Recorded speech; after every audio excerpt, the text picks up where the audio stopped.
राजसमंद जिले के मगरांचल में भीम देवगढ़ क्षेत्र में बगड़ रिको और उसके अतिक्रमण का मामला ऐसा लग रहा है कि अब लगातार चल रहा है, थमने का नाम नहीं ले रहा है। बार बार लगातार कई बार वहां से अलग अलग आरोप, अलग अलग विरोध, आक्रोश और नाराजगी के स्वर सुनाई देते हैं। आज एक बार पुनः उस पूरे मामले में एक बड़ी संख्या में ग्रामीण राजसमंद जिला मुख्यालय पहुंचे और इस बार जिला कलेक्टर को एक ज्ञापन के माध्यम से न केवल पुरानी पत्रावली मांगी, पुराने कुछ विवरण मांगे, बल्कि यह भी उस पूरे ज्ञापन के माध्यम से कहा गया है कि अब इस पूरी की पूरी प्रक्रिया में, अतिक्रमण के इस दौर में कुछ ठोस कार्रवाई हो। ज्ञापन के माध्यम से ये कहा गया है कि हर बार जब हम विरोध करते हैं तो एक लिपापोती होती है, कुछ दिखावे के लिए कार्रवाई कर दी जाती है, मगर वहां पर कोई स्थायी समाधान नहीं निकल रहा है। तो उस एक पूरे मामले को लेकर आज बड़ी संख्या में ग्रामीण पुनः पहुंचे और उन्होंने कहा है कि अगर ये मामला यहाँ नहीं सुलझता है तो फिर आगे आने वाले समय में ग्रामीण अब इसे एक अंतिम चेतावनी के रूप में ले रहे हैं और फिर किसी आंदोलन की रूपरेखा बनाई जाएगी। बातों के जयपुर तक पहुंचने के, जयपुर तक गूंजने के भी इशारे किए जा रहे हैं, मगर कुल मिलाकर इस एक प्रकरण की, जिसमें कि बगड़ जो रिको है उसके आसपास के अतिक्रमण की गूंज एक बार पुनः राजसमंद जिला मुख्यालय पर सुनाई दी। सुनिए आखिर ग्रामीण कहते क्या है। आज का जो हमारा ज्ञापन है, बगड़ ग्राम पंचायत की हमारी बेशकीमती जो ज़मीन है, रिको इंडस्ट्रियल एरिया बगड़ के आसपास की हाईवे स्थित ज़मीन है, उस पर जो अवैध रूप से लगातार अतिक्रमण चल रहा है, जिसकी शिकायत पहले कलेक्टर साहब को, सीओ साहब को, एसडीएम साहब को बार बार दे चुके हैं, लेकिन अभी तक कोई ठोस कार्रवाई हुई नहीं है। कार्रवाई के नाम पर लीपापोती की गई है और उसी के साथ वहाँ पे कुछ अवैध तरीके से, गलत तरीके से, जिसमें तत्कालीन हमारे जो एसडीओ साहब थे पूर्व के, उनसे मिलीजुली साजिश के तहत इन्होंने कम से कम 30 से 40 बीघा ज़मीन को आवंटित कराया। व्यक्तिगत व्यक्तियों के नाम पे आवंटन नियमन इस प्रकार के कराए हैं।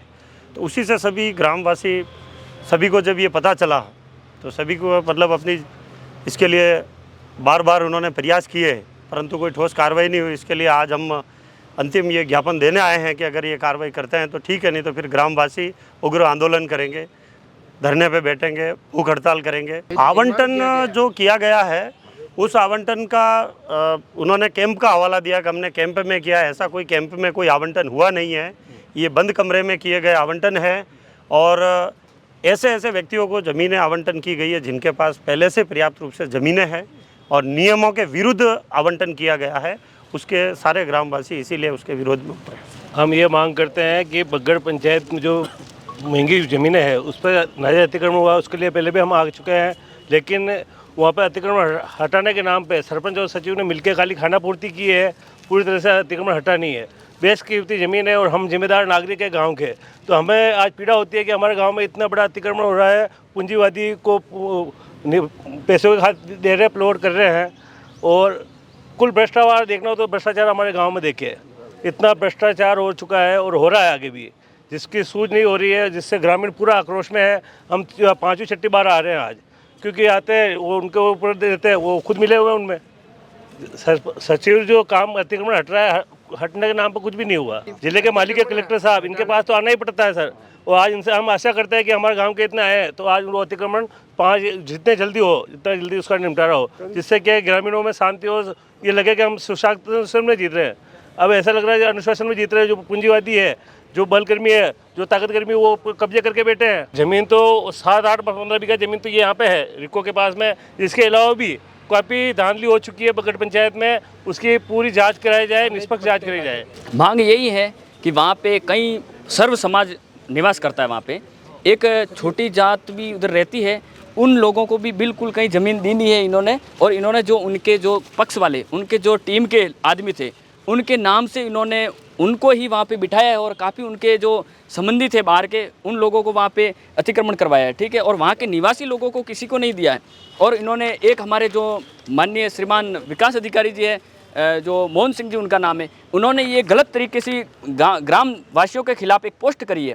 ये एक अभद्र भाषा लिखी है इन्होंने कि गाँव के कमीने और हिजड़े लोग हैं वहाँ पे। ऐसी भाषा का उपयोग करना ये अच्छी बात नहीं है, और वो एक आदमी के लिए नहीं किया है, पूरे ग्रामवासियों के लिए इस भाषा का उपयोग किया है। और इसीलिए हमारी ये मांग है कि ऐसी भाषाओं का, ऐसे शब्दों का जो उपयोग करता है, गलत शब्दों का प्रयोग करता है किसी भी मतलब किसी भी आदमियों के लिए या किसी भी निवास किसी भी मतलब कोई भी आदमी के लिए, तो उनके खिलाफ कोई कानूनी कार्रवाई की जाए और इनको यहाँ से बर्खास्त किया जाए, इसीलिए ग्रामवासी सारे आए हैं। धन्यवाद। देखो वो तो अभी वो ही जाने कि उसमें कौन कौन लिप्त है। जो हमारे जो बाहरी जो फेस दिख रहे हैं उनका हम सभी लोगों को मालूम है वैसे, लेकिन बाई फेस कोई आना नहीं चाहता क्योंकि वो बलशाली है, ताकती है वो, क्योंकि जो कमज़ोर लोग रहते हैं वो आगे आते हैं तो उनको दबा लेते हैं, कहीं न कहीं झूठे मुकदमों में फंसा देते हैं। जैसे हम भी कहीं आए थे सामने तो हमारे खिलाफ भी झूठे मुकदमे लगा दिए उन्होंने। ठीक है, उसकी जांच हुई थी, जांच होने के बाद में सारा झूठा पाया गया, वो अलग चीज़ है, अलग विषय है, लेकिन वो क्या कि थोड़ा से गलत नीतियों से चलते हैं, इसीलिए इसकी जाँच की जाए और ग्रामीणों के मतलब इनके जो मांगे हैं उसको सुना जाए और उस पर ध्यान दिया जाए। तो देखा आपने, ग्रामीण इस बार आक्रोशित दिखाई दे रहे हैं और इस प्रकरण की बार बार कार्रवाई की मांग करने के बावजूद भी इनका एक जो नाराजगी का स्वर सुनाई दे रहा है, नाराजगी की जो बात बता रहे हैं, ये कह रहे हैं कि इस पर कोई कार्रवाई नहीं हो रही। तो अब देखने वाली बात होगी कि आज के इस ज्ञापन के बाद क्या कार्रवाई होती है। जुड़े रहे राजसमंद एक्सप्रेस से। धन्यवाद।